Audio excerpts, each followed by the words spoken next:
신앙생활하면서 저는 영적인 욕심들을 많이 가져야 된다고 생각합니다. 제가 가지고 있는 영적인 욕심 중에 하나는 뭐냐면요.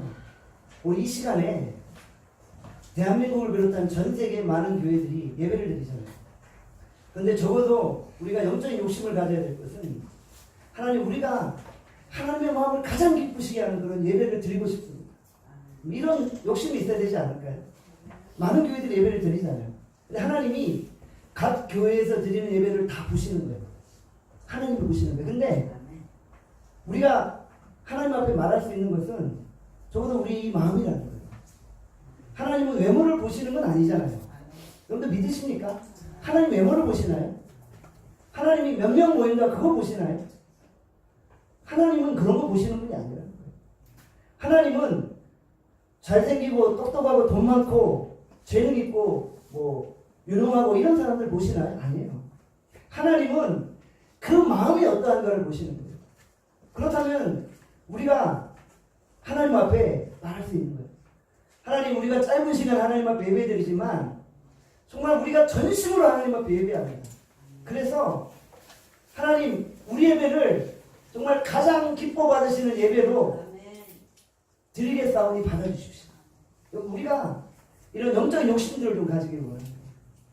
저는 항상 그래요. 강단에 설 때마다 하나님, 우리 이 예배 드리는 성도들의 마음을 하나님 가두시고 우리가 전심으로 하는 것 때문에 찬양할 때도 우리가 전심으로 찬양하고 기도할 때도 전심으로 기도하고 하나님 우리의 마음을 보시는데 제 마음을 보시는데 우리가 하나님 앞에 그런 예배를 드릴 수 있기를. 그래서 정말 그 솔로몬이 드리는 그런 제사 같은 그런 제사 있죠. 내가 무엇을 하여 주기를 원하느냐. 우리가 그런 하나님의 음성을 듣기를 간절히 소원합니다. 그래서 우리가 무슨 일을 하든지 우리 좀 열심을 냅시다. 그래서 우리 글로리아 찬양대 오늘도 우리 공평하신 하나님 찬양했는데 너무너무 그 찬양이 아름다운 찬양이에요. 우리 주님은 그 찬양을 들으시면서 영광 받으셨어요. 찬양할 때도 그렇고 우리 기도할 때도 그렇고 우리 모든 예배가 하나님 앞에 그렇게 드려질 수 있게 간절히 소원합니다. 오늘 이 시간 무너진 관계를 회복하라 라는 제목으로 하나님의 말씀을 증거하겠습니다. 우리는 이 시대에서 수많은 관계를 맺고 삽니다. 산다는 것 자체가 다른 사람과 관계를 맺는다는 것이죠. 사람들이 고통당하는 것을 보면 대부분 관계 때문에 고통을 당하게 된다는 것이죠. 어느 통계를 보니까 아빠와 자녀들과의 대화 시간이 단 34초다 라는 그런 이야기가 있습니다. 정말 가족 간의 관계에서도 대화가 단절되면 관계 장애가 온다는 것이죠. 교회 관계에서도 마찬가지죠. 서로 이렇게 대화하고 서로 이야기를 나눠야지 관계가 형성이 되는데 서로 대화하지 않으면은 관계가 형성될 수 없다는 것이죠. 우리나라에 이런 이야기가 있죠. 아빠 그러다가 아빠는 바빠. 바빠 그러다가 아빠는 나빠. 이렇게 된다. 이렇게 해서는 안 된다는 거예요. 우리 자녀들과 좀 많이 대화를 나눌 수 있기를 원합니다. 올해 가정의 달을 맞이하잖아요. 우리 가족들을 좀 보면서 우리가 자녀들과 좀 대화할 수 있는 시간들을 많이 가질 수 있기를 바라고요. 특별히 미국에 있는 자녀들도 있잖아요. 독일에 있는 자녀들도 있잖아요. 뉴질랜드에 있는 자녀들도 있고 전택에 흩어진 자녀들, 일본에 있는 자녀들도 있고 이럴 때일수록 우리가 더 자녀들과 소통하고요. 항상 전화할 때 내가 자녀들을 위해 기도하고 있다는 이야기를 많이 해주세요. 내가 너를 위해 기도하고 있다. 그리고 제 이야기도 빠뜨리지 마세요. 우리 나눔교회 목사님도 너를 위해 기도하고 있다. 올 초에 기도 제목 다 받았잖아요. 항상 기도하고 있습니다. 그래서 오키나와에 있는 자녀를 위해서도 기도하고 있습니다. 독일에 있는 자녀들, 뉴질랜드에 있는 자녀들, 미국에 있는 자녀들 우리 항상 기도로 교통하는 거예요. 언젠가는 그분들을 볼 거잖아요. 언제 만나도 어색하지 않도록 항상 기도 안에 교통하기로 합니다. 우리 부모와 자녀 간의 관계도 대화를 해야 되고요. 성도 간의 관계도 대화를 해야 되고 목회자와 성도 간의 관계로 대화를 해야 되고 끊임없이 우리가 대화를 하면서 관계를 맺어야 한다는 것이죠. 주변에 나이 40이 넘었는데도 행복하지 못한 분들을 보면 관계에 문제가 있는 거예요. 40이 넘었는데도 행복한 분들을 보면은 관계가 원만한 분들이에요. 똑똑하고 돈 많고 잘난 척을 많이 하는데 보면은 관계가 나빠요. 가난해 보이고 부족해 보이는데도 어떤 분을 보면 항상 관계가 좋은 거예요. 그러니까 사는 게 재밌는 거예요. 어디 가도 환영을 받는 거예요. 모든 사람과 좋은 관계를 맺는 그런 사람들이 될 수 있기를 바랍니다. 아멘. 사람들의 행복감은 이 관계의 회복을 통해 나타나게 되어진다는 것이죠. 저는 주변에 관계 때문에 어려움 당하는 분들을 보았습니다. 잠을 못 이루는 거예요.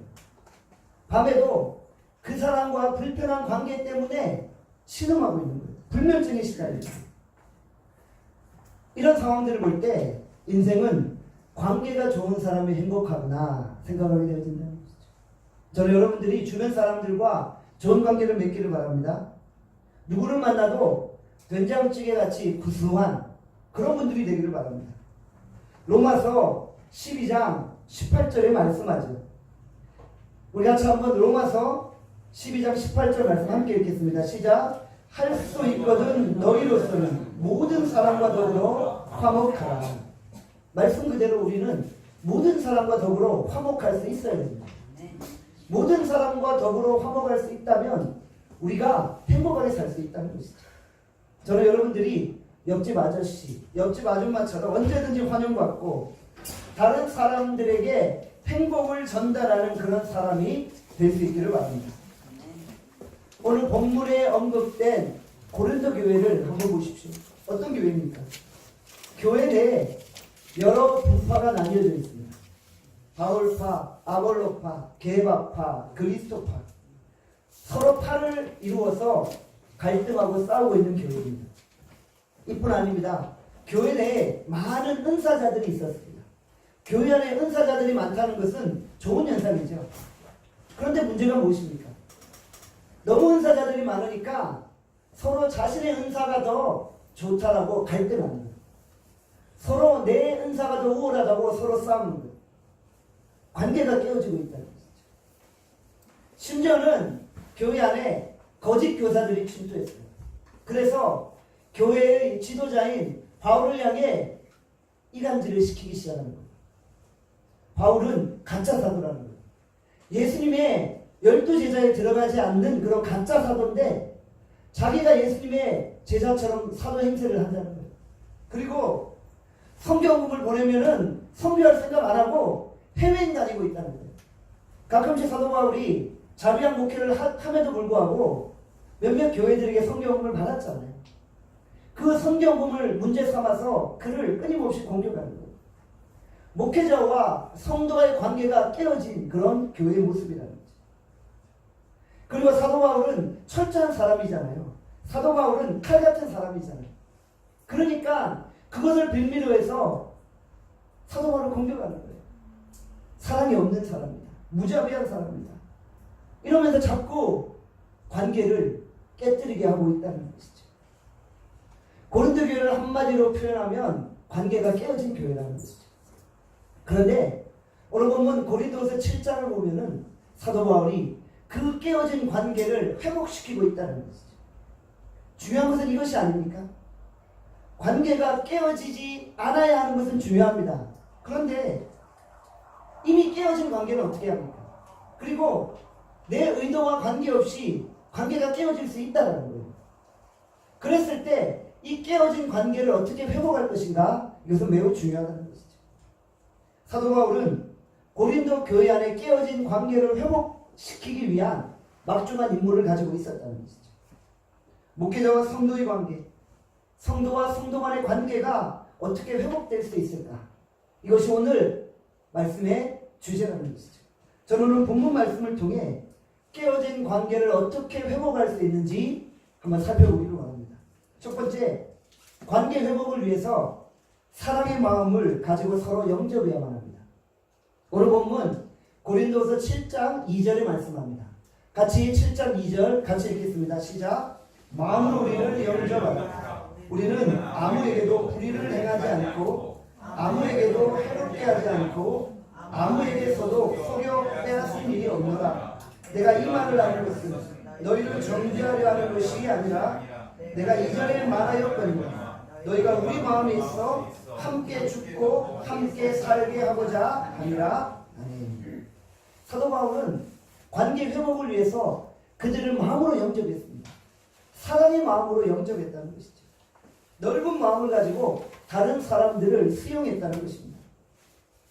본문에 나타난 전체 느낌을 보면은 고린도 교회 성도들이 바울에 대해서 오해하고 있죠. 거짓 교사들이 침투해서 바울에 관한 잘못된 지식들을 제공해주고 있어요. 바울을 공격하고 있어요. 이에 대해서 바울은 안타까운 마음을 가지고 있는 거예요. 그러면서 자신을 변호하는 거예요. 2절에 말씀하죠. 아무에게도 불의를 행하지 않았다. 나는 고린도 교회 성도들에게 아무에게도 불의를 행한 일이 없다는 거예요.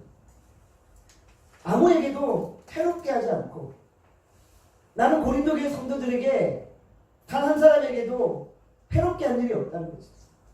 그리고 아무에게도 속여서 빼앗은 일도 없다라고 자신을 변호하고 있는 거예요. 사도 바울은 고린도 교회 교인들을 향해 자신의 진정성을 호소하고 있는 거예요. 그들을 향해 자신의 마음이 어떠한지를 보여주고 있는 거예요. 그들에게 사랑의 마음을 가지고 다가가고 있다는 것이죠. 바울은 이렇게 말합니다. 너희가 우리 마음에 있어 함께 죽고 함께 살게 하고자 합니다. 사도 바울은 고린도 교회 성도들과 함께 죽고 함께 살고자 하는 마음을 가지고 있었다는 것이죠. 비록 성도들이 자신의 사도됨을 인정하지 않을지라도 고린도 교회 성도들을 향한 그의 마음은 여전히 변함이 없었다는 것이죠. 오히려 성도들이 자신의 진정성을 몰라주고 있어서 가슴 아파하고 있다는 것이죠. 결국 사도 바울은 자신의 사랑의 마음을 그대로 전달하고 있습니다. 진정성을 전달하고 있습니다. 진실은 반드시 통하게 됩니다. 우리 같았으면 어떻게 했을까요? 내가 이 교회를 어떻게 개척했는데 저들이 나를 대적해. 저 배신자들. 이렇게 말할 수도 있을 거예요. 오히려 자신을 공경하는 자들을 마음으로 정죄하고 그들을 포기해버릴 수도 있었을 거예요. 더 이상 뒤도 돌아보지 않고 떠날 수도 있었을 거예요. 그런데 사도 바울은 거짓 교사에게 미혹된 성도들을 바라보며 안타까움과 불쌍히 여기는 마음을 가지고 있었던 거예요. 성도들이 지금 거짓 교사들에게 미혹되어서 잘못된 길로 가고 있기 때문에 바울은 사랑의 마음으로 그들을 영접하면서 그들을 권면하고 있는 거예요. 잠언 27장 23절에 말씀합니다. 내 양떼의 형편을 부지런히 살피며 내 솥대에게 마음을 두라. 이것이 지금 고린도 교회 성도들을 향한 바울의 마음이었다. 항상 바울은 고린도 교회 성도들을 마음에 품고 있는 거예요. 그들이 지금 거짓 교사에 미혹되었을지라도 그들을 사랑하는 마음으로 다가가서 그들을 영접하고 있는 거예요. 바울은 양떼들의 이름을 수첩에 기록한 것이 아니라 마음가를 깊숙이 새겨놓은 거예요. 그래서 항상 그 성도들을 위해 기도하고 간구하고 있다는 것이죠. 바울은 항상 양떼들의 형편을 예의주시하고 그들을 위해 기도하고 있었던 것이죠. 바울과 같이 이만큼 성도들을 품고 성도들을 영접한다면 깨어진 관계는 회복되기 시작한다는 것이죠. 점차 관계가 회복되어지고 교회가 안정화되게 되어진다는 것이죠. 저는 이 바울의 이 말씀을 보면서 제 스스로 고백했어요. 저도 우리 성도들의 그 삶들을 돌아보며 내 마음판에 그들의 기도의 제목들을 가지고 기도하는 목회자가 되어야 됩니다. 여러분들 보면은 벌써 여러분들의 그 기도의 제목들이 제 머릿속에 탁 떠오르잖아요. 항상 여러분 인사하면서도 우리 가족들은 어떻게 되고 있는지, 자녀들은 어떻게 되고 있는지 항상 기도하며 염려하고 돌아보고 있는 거예요. 군대 간 자녀는 지금 어떻게 군생활을 잘 마치고 있는지 기도하게 되어진다는 것이죠. 사람들은 누구나 다 한두 번 오해할 수 있습니다. 그렇지 않습니까? 그런데 진심 어린 마음만 있다면 그 오해는 풀리게 되어진다는 거예요. 우리 부모님들이 종종 자녀들을 때리지 않습니까? 부모가 자녀를 때리는 건 잘되라고 때리는 거잖아요. 그런데 부모가 자녀를 때릴 때 자녀는 다치지 않습니다. 왜 그렇습니까? 사랑의 마음으로 때리기 때문입니다. 사실 처음에는 자녀들이 부모에 대해서 오해합니다. 부모가 나를 미워하기 때문에 때리는 거야. 나는 버린 자식일까? 이렇게 생각합니다. 그런데 세상에 자녀를 미워하는 부모가 어디 있겠습니까?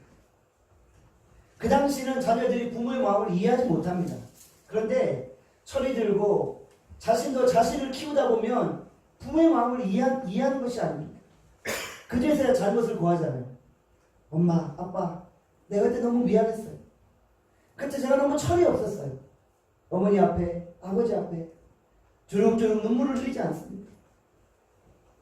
잠언 3장 12절에 말씀합니다. 대저 여호와께서 그 사랑하시는 자를 징계하시기를 마치 아비가 그 기뻐하는 아들을 징계함과 같이 합니다. 하나님 아버지는 사랑하는 우리들을 징계하실 수밖에 없는 거예요. 왜요? 사랑하시기 때문에 징계하는 거예요. 징계할 때 그 권위가 생기는 거죠. 나눔의 성도 여러분, 혹시 여러분 가운데 누군가를 좀 지적하고 혼내고 싶은 마음이 있습니까? 그렇다면 먼저 그 사람을 사랑하십시오. 그 사람을 때리기 전에, 그 사람을 공격하고 지적하기 전에 먼저 그 사람을 사랑하는 거예요. 그 사람을 마음으로 품는 거예요. 그리고 때리는 거예요. 그러면 상처를 안 받아요. 그런데 인간의 이 욕심이 먼저 앞서는 거예요. 인간의 이 마음이 먼저 앞서는 거예요. 그래서 공격하면 결국 상처받고 갈등하게 되어지는 것이 아닙니다. 우리가 먼저 서로를 사랑의 마음으로 영접할 수 있기를 원합니다. 잊지 마십시오. 우리의 힘과 능력으로 관계가 회복되어지는 것이 아니에요. 힘과 권력으로 관계가 회복되어지는 것이 아니에요. 사람의 힘과 권력 앞에서 잠시 굽신거릴 수 있어요. 그런데 그것은 관계가 회복되는 것이 아니에요. 진정 관계가 회복되기 위해서는 우리가 사랑의 마음을 가져야 합니다. 나눔의 성도 여러분, 정말 우리가 함께 살고 함께 죽는 그런 믿음의 공동체가 되기를 원합니다. 사도 바울이 고린도 교회 성도들 향해 말했죠. 내가 함께 살고 함께 죽고자 한다. 정말 우리가 함께 살고 함께 죽고자 하는 마음을 가질 수 있기를 원합니다. 이런 공동체적인 사랑이 우리 가운데 넘쳐날 수 있기를 바랍니다.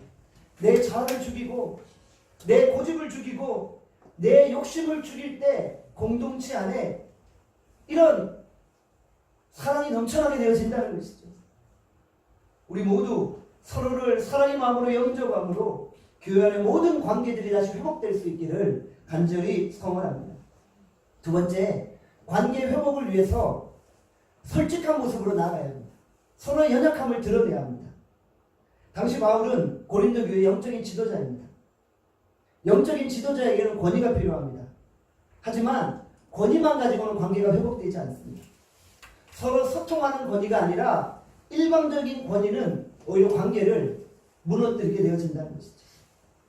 사도 바울은 어떤 모습으로 성도들에게 나아갔습니까? 여러분 5절에 보니까 이렇게 말씀합니다. 우리 고린도후서 7장 5절 같이 읽겠습니다. 시작. 우리가 마게도니아에 이를 때 우리 육체가 편하지 못하였고 사방으로 환난을 당하여 밖으로는 다툼이요 안으로는 두려움이었노라. 바울은 환난을 당해서 밖으로 다툼이 있었고 마음 안에 두려움이 있었다고 말합니다. 쉽게 말해서 나도 너무 힘들고 무섭고 괴로웠다는 거예요. 사도 바울은 솔직하게 자신의 마음을 표현하는 거예요. 자신의 속마음을 다 털어놓는 거예요. 권위만 주장하는 지도자가 아니라 스스로 자신의 약점들을 드러내고 있다는 거예요. 이처럼 바울이 솔직하게 성도들에게 다가갔습니다. 그러니까 성도들의 마음이 흔들리기 시작합니다. 이것이 진정한 지도자의 모습입니다. 관계 회복을 위해서는 솔직한 마음으로 나가는 거예요. 자신의 연약함도 드러내는 거예요. 지도자라고 다 완벽합니까? 아니잖아요. 이 세상에 완벽한 지도자가 누가 있습니까? 단 한 명도 없습니다. 예수님 외에 완벽한 지도자는 한 사람도 없다는 거예요. 다 약점이 있고 다 연약함이 있다는 거예요. 그런데 지도자들이 권위만 가지고 자신의 약점을 인정하지 않을 때 사람들은 점점 떠나게 되어진다는 거예요.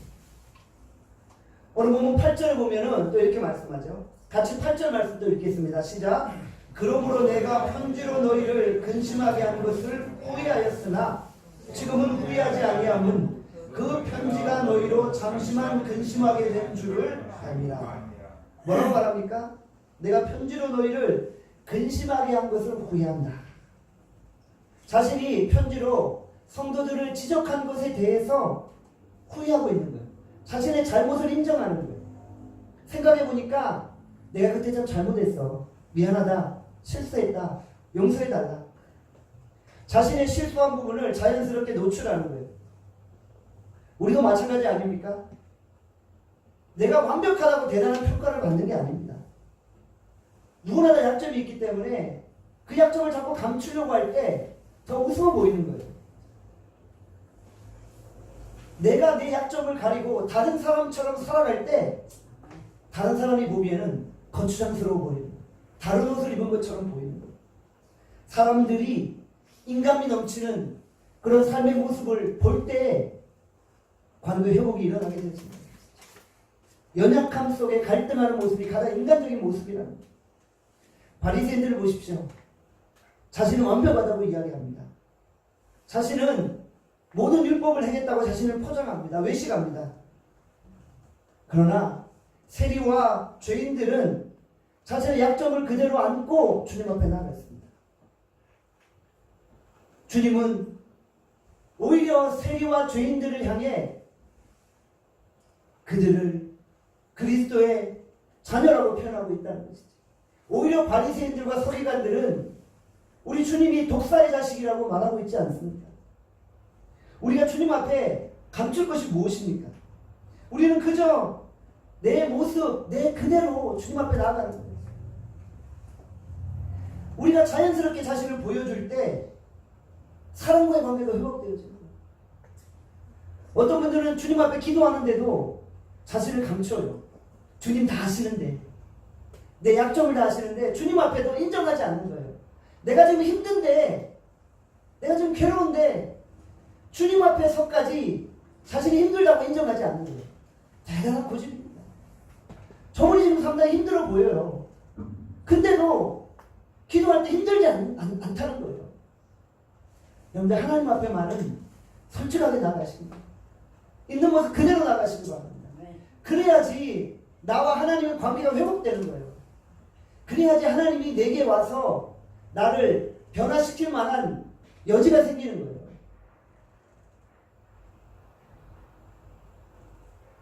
저는 우리 서로 용납하고 서로 약점을 덮어주고 그리스도의 사랑으로 연합한 그런 공동체가 되어질 수 있게 간절히 소원합니다. 서로 약점을 덮어주고 감싸주는 그런 교회가 될 수 있기를 바랍니다. 베드로전서 4장 8절에 말씀합니다. 무엇보다도 뜨겁게 서로 사랑할지니 사랑은 허다한 죄를 덮느니라. 어떤 죄인이라도 다 품어주는 그런 교회가 될 수 있기를 바랍니다. 나누게 성도 여러분, 자신의 약점을 너무 감추려고 하지 마십시오. 힘들어 죽겠는데도 이를 악물고 참으면서 나 안 힘들어? 이러는 거예요.